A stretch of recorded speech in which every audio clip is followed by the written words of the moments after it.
Titik 0 km Jogja, kawasan penuh cerita, ikonik sebagai sebuah tempat wisata dan selfie di Jogja.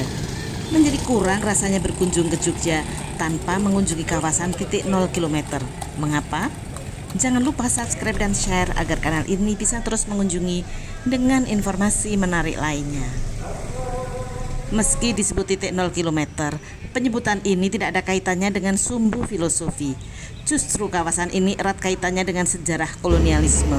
Simak penuturan arsitek FTSP UII yang juga Ketua Dewan Kebudayaan DIY, Dr. Revianto Budi Santoso. Selalu kalau pelajaran sejarah, Belanda datang ke sini karena rempah-rempah gitu kan. Rempah-rempah itu karena laku di pasar global. Ternyata belakangan bukan rempah-rempah yang laku. Maka lalu diwajibkan menanam kopi, tebu, kina dan sebagainya itu karena itu adalah komoditas yang sedang laku di pasar global. Mengambil kebijakan baru untuk liberalisasi ekonomi. Ketika liberalisasi ekonomi, bukan lagi negara memaksa rakyat, tapi modal asing yang diundang untuk datang ke sini, gitu kan.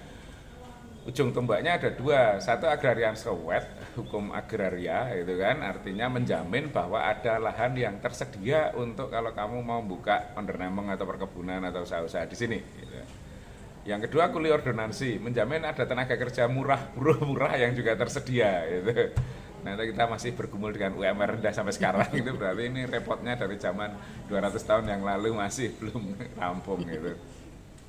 Nah, ketika itu yang datang itu pemodal asing gitu, maka orang Eropanya kan juga Eropa profesional, Eropa investor dan sebagainya itu kan yang datang ke sini.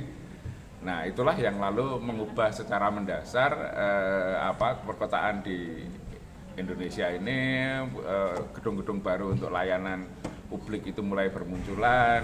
Dengan kehadiran kalangan Eropa baru yang merupakan profesional dan investor Eropa inilah, seperti disebut Revianto, yang kemudian menghadirkan tempat layanan publik untuk keperluan kolonial.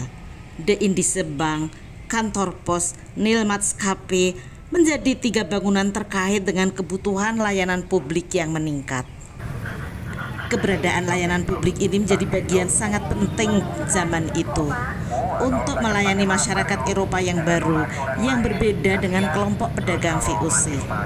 Dan kantor pos menjadi layanan sangat penting untuk mengirimkan barang pada masa itu.